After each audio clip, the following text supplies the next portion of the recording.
Рахмат, мыйзамдын беренелерин ачсаңыздар. Биринчи берене мыйзамдын максаттары боюнча. Ушул мыйзамдын максаты Кыргыз Республикасынын аймагында этил спиртин өндүрүүгө, импорттоого, сактоого жана сатууга мамлекеттик монополияны белгилөө. Андан кийинки экинчи беренесинде колдонуу чөйрөсү боюнча. Ушул мыйзам уюштуруу укуктук формасына жана менчигин түрүнө карабастан этил спиртин жана алкоголдук продукцияны өндүрүү, импорттоо, сактоо жана сатуу боюнча деп жазып атасыздар. Менде мындай суроо бар да, макул.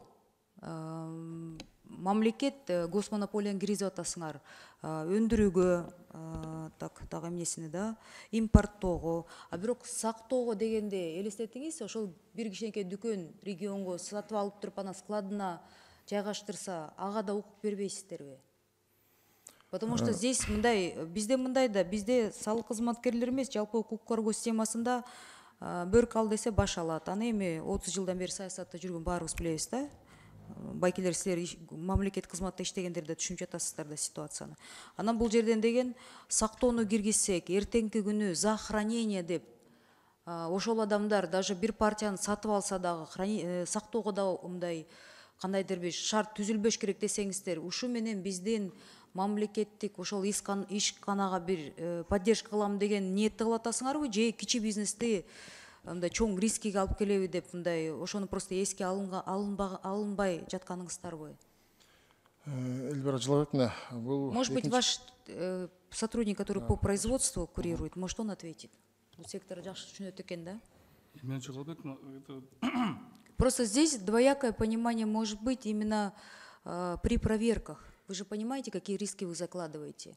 При проверках, если хранениені, сактоону уруксат бербей жатсаңар, придет проверка в какой-то маленький магазин, да? Эми чоң ишкана игроктор боюнча это, видите, политическое решение болуп атат, а вот кичи бизнес жөнүндө мен капа болуп атам да. Кандай болот?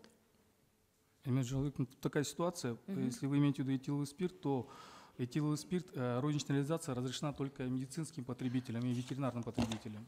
Потому что там же, почему я это спрашиваю, 8-нчи беренеге, если вы перейдете, 5-й пункт, вы пишете, Кыргыз Республикасынын аймагында өндүрүлгөн жана сатылып жаткан аракка минималдуу дүң берилүүчү жана чекене бааларды жөнгө салуу деп. Вот здесь-то вы, например, про подмену понятий, да? Арак – это в переводе на русский язык водка, правильно? Так точно. А алкогольная продукция, это включает в себе там все, и водка, и там, я не знаю, коньяк, ром, и все остальное. То есть у вас здесь именно в понятийном аппарате, да, и в обозначениях такая вот интересная игра слов, да. Потом это не может быть использовано. Я только о рисках при проверках малого среднего бизнеса пекусь, да. Вот когда вы в обозначении пишете одно, а наступит проверка и на месте скажут, а вот здесь написано вообще там не должно быть того-то. Вот так не может произойти? Вы такие риски не просматривали? Нет, у нас регулирование минимально оптово-отпускной цены уже, оно регулируется действующим законодательством. То есть малому бизнесу, кто хранит, такого ничего не грозит, нет, да? Нет, за это им не переживать? Нет таких рисков, нет таких рисков. Не переживать, да? А кто гарантии даст? У нас в законе прописано, там есть нормы, согласно которым определены нормы закупки этилового спирта для розничной реализации. То есть розничная реализация позволена только медицинским и ветеринарным потребителям. И то они будут в списках, которые утверждаются распоряжением правительства, Кабинета министров. Ну я вам вот здесь или более точно пропишите, да, чтобы не было таких вот подмен понятий при проверках. Но я об этом сейчас вот переживаю. Хорошо. Врать не буду, я переживаю. Я сказал, Анан розничная продажа чекене деп жазып атасыздар, да? Чекене сатуу. Этил спиртин жана же алкоголь продукцияны жүгүртүү, импорт, экспорт, сактоо, дүң жана чекене сатуу деп муну понятияларды берип атасыңар, да? И эмнеге, давайте уже по пунктам пройдем. Вот 3-3 беренеде почти аягына келгенде мындай бир противоречие бар, да? Этил спиртин жана алкоголдук продукцияны жүгүртүү, бул тире импорт, экспорт, сактоо, дүң жана же чекене сатуу деп жазып атасыңар. Ошондо 7-нчи берененин 1-нчи пунктунда, так, часть 1 статьи 7, 7-нчи берене 1-нчи пунктунда противоречие болуп калып атат, да? чекене сатууну кошпогондо даяр продукциянын көлөмүндө 9%-дан ашык этил спиртин камтыган коньяк спиртин. Просто могу эки биринен окуп койсоңор, вы поймете, да? Вы сами здесь противоречит друг другу вот это предложение. Хорошо, Это хорошо. первое чтение же, поэтому посмотрите, хорошо, пожалуйста, учтем. да? Анан дагы бир нерсе, 6 бирине боюнча Кыргыз Республикасынын этил спиртин өндүрүүгө, импорттоого, сактоого жана сатууга мамлекеттик монополия белгиленет. Ал мамлекеттик ишканалар тарабынан гана жүзөгө ашырылышы мүмкүн деп жазып атасыңар. Мага бир нерсени тактап бергиңиздерчи. Мамлекеттик ишкана бул 100% мамлекеттик менчиктеги госдоля 100% госдолябы же бул 51% госдолябы деп кандай мындай определениясы кандай болот? 51 же 100%, 100. 100, да? Да. 51 болбойт. Жоқ, 100%. А эгер арак сатуучу ишкана мисалы 51% мамлекеттин долясы болуп калса кандай болот ошондо? Бул мыйзам кандай болуп калат? Имя Жиловик, но... Андай болбойт, да? То есть Монополия- только 100%, Да, да, в 100% определении? монополия, да, именно. Ну, это монополия касается именно спиртовых заводов, не Просто водочных вот, заводов. нет, я задаю вопросы, которые впоследствии могут иметь, бизнес может иметь проблемы, да, ребят, я просто реальный сектордан келген адам катары, да? Для производства этилового спирта, Эльвир, только бул аракка тиешеси жок бул. Хорошо, дальше пройдем. 7 беренеде вы пишете, Кыргыз Республикасынын аймагында жайгашкан чет өлкөлүк инвестициялары бар ишканалар алкоголдук продукцияны өндүрүү Кыргыз Республикасы мыйзамдарына каралган тартипте жүзөгө ашыра алат. Буяк жагы кандай болуп калат? Бул, Биз чет өлкөлүк долясы инвестициялар бар ишканалар дегенде биз кимди түшүнөбүз? Бул алкоголдук ишканалар боюнча этил спиртине тиешеси жок, бир гана алкоголдук. Арак чыгарса болот же башка То есть аяка деген имеется в виду Ага, тиешеси жок. Бул только этил спирт боюнча монополия болду производство. чет өлкөлүк инвестициялары бар Алар ишканалар кире берет, алко производство кыла беришет бияктан. Арак чыгарышы, коньяк чыгарышы. этилдик спиртке, да? Этил спирт боюнча. Анан дагы бир тактоочу нерсе, президент деген кабардан чыгып алып айтып атат да, как конфискация болду деп, правильно? Президент интервью расмий түрдө айтып атат. Министр экономики Амангелдиев мырзабыз айтып атат, өз ыктыяры менен берди. Сиз бизге тактап бериңизчи, өз ыктыяры менен бердиби же конфискация болду? Президент чындыкты айтып атабы же министр экономика чындыкты айтып атабы? Эльбир Саланы, биякта Жагабекова. мен комментарий мындай кылсам, бул негизи президент айтканы сөзү бул баягы табылган 264 тонна бул биздин мыйзамдын негизинде бул конфискация болот. 164 тонна спирт. Анда министр экономики мындай эметип аткан Бирок ошол эле жерде ушу компаниянын жетекчилиги мен угушум боюнча Ребята, азыр ошол эле жерде не бывает. Фуги менен жары же бери деп айтпайсыңар. Фуги Демиси чындыкты айтып атат. Фуги менен бул меморандумга кетишип, ошо безвозмездный өз ыктыяры менен өткөзүп берүү меморандум түзүп атышат азыр. Так конфискация или этот өз ыктыяры менен тапшырдыбы?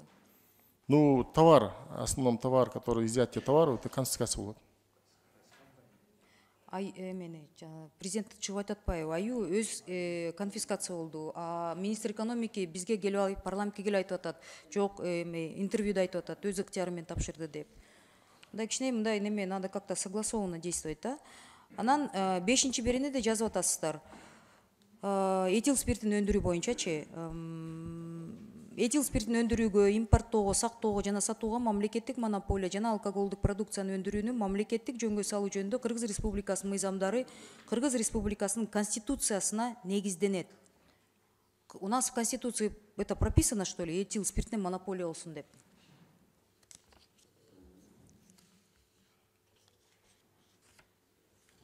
Өкмөт аябай мындай мыйзамдарды алып келгенде президент уят кылып жатасыңар да. Он одно говорит, өкмөт биякта башкача айтып атат. Мыйзам жазганда деген эми бул конституция, азыркы президенттин алып келген конституциясы да. Андай сөздөрдү мен тапкан жокмун ал жерден. Жооп бересизби?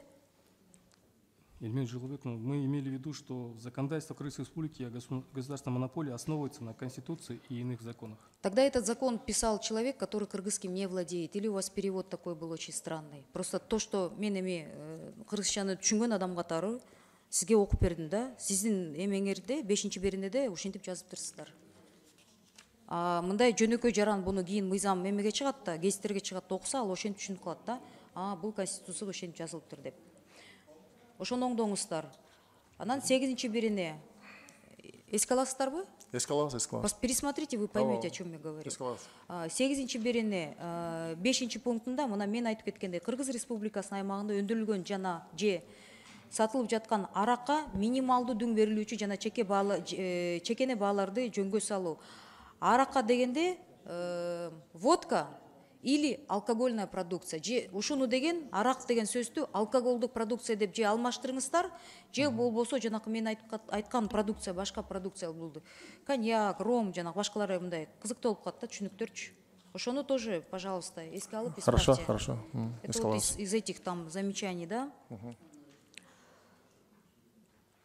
Бүттү? Жок, акыркы, кечиресиз, Дастан Далбаевич, просто много же, новый закон, здесь сравнительной таблицы нет, поэтому приходится вот так, переэтовать. 9 берене этил спирттин жана алкоголдук продукцияны өндүрүүнүн жана жүгүртүүнүн шарттары просто тактоочу моментта. 2 пункт. Башка юридикалык жактар, ошондой эле жеке ишкерлер өндүрүүчү заводдун аймагында этил спирттин жана же алкоголдук продукцияны сактоону жана сатууну жүзөгө ашыруусуна тыюу салынат деп туруп, ошондо спирт бул сырье, они не имеют, мындай сактоого мындай неме жок деген. Ошондой түшүнүкпү? Ошону мага тактап бериңизчи, может, мен просто туура эмес түшүнүп алдым. Ушул пункту түшүндүрүп бересиздерби? Эльвира Жолобековна, это имелось в виду, что на спиртовом заводе иными юридическими лицами запрещается хранить данный спирт, который изготовлен на этом спиртовом заводе. На территории завода. Ребят, вот извините, опять такой момент, да? Хорошо, он купил на государственном заводе. Вы с государственного завода этиловый спирт чыгарган заводтун алып келди, сатып алды. Он его тоже хранить не имеет права? Да. На спиртовом заводе хранить запрещается. Бияктап эмеде укук коргоо органдарындай же мыйзамды жазган адамдар мындай туура бир нерсени түшүнүп алачы. Мен азыр түшүнбөй атам, да? То есть здесь 2 момент бар, да? Первый. Вы просто хотите обеспечить бесперебойный закуп у госпредприятия, который будет проводить этиловый спирт. 1 момент. Второй. То есть, либо, значит, там качество будет настолько не очень хорошее, что вы хотите, чтобы люди даже не хранили, а постоянно закупали. Вот потому что, мындай, башка адам из практики, шуна түшүнөт да, бул беренелерди. Же текшерүүчү органдар иштебейби? Как запретить? А как он будет закупать? В смысле, как это вот будет происходить по факту? Производство, сиз түшүнөсүз да? Эльвира Жолобековна, это действующая норма. Хранить? Или вы там объемы обозначите? Вот столько нельзя хранить. Согласно действующему законодательству тоже запрещается хранить на территории завода-изготовителя готовую продукцию. Это из действующей нормы. А как они производить будут? Производят, реализуют. Закупают? До реализации производят на территории предприятия, право собственности у предприятия. После реализации получатель товара забирает, то есть отгружается товар. Нет, он закупил в больших объемах, он у себя не может хранить? Нет, не у себя, на заводе-изготовителе. На заводе каком? Завод-изготовитель, на территории завода-изготовителя. Я поставщик, я получатель товара, я сразу же забираю товар, не храню на территории завода-изготовителя. Алкогольную продукцию или спирт. Но я, если произвожу алкогольную продукцию, я этиловый спирт закупаю, а потом произвожу? Да, вы сразу закупаете и забираете свой этиловый спирт. Вы не храните на территории завода, спиртового завода. На территории какого спиртового завода? Вашего? Да. Государственного? Да. А здесь имеется в виду, на территории государственного завода не должно храниться? Да. Пожалуйста, будет время, вы мне тогда поясните, потому хорошо, что здесь написано очень обязательно. странно. Тогда Я немножко, значит, видите, раз у меня тогда вопрос, я вопрос. думаю, у остальных всех людей тоже вот такие будут заводы. Все, да? Надира Азимовна. Эльвира Жолобековна. Все, да? Ну, Дастан Далбаевич, в принципе, вот здесь вот просто по 14 берене тоже, да, бар, да? Чуть-чуть мыйзам долбоор өзү чоң, действительно. Аябай чоң Аны экен да. Ушул талкууласак мындай моменттерди кененирээк талкууласак сонун болот эле да. абдан мындай көп суроолор болуп калып атат да, именно жазганда мындай шашылып жазгандай болуп калып атат да. Ошону деген, пожалуйста, особенно хранение боюнча жанакы заводдорду дегенди мындай түшүндүрүп жазып берилечи деп мен суранат элем. Түшүндүк, Элдир сизге биз өзүнчө кирип дагы, мага гана эмес, башка ошол алкоголдук ичимдер менен, алкоголдук производство менен алек болгондор, ошолорго мен ойлойм мындай көп суроолор туулуп калып атат да. Анткени бул мындай шашылып жазгандай болуп калып атат да. И орусча, кыргызча котормосунда так болсун, бири-бирине дал келсин да. жарайт.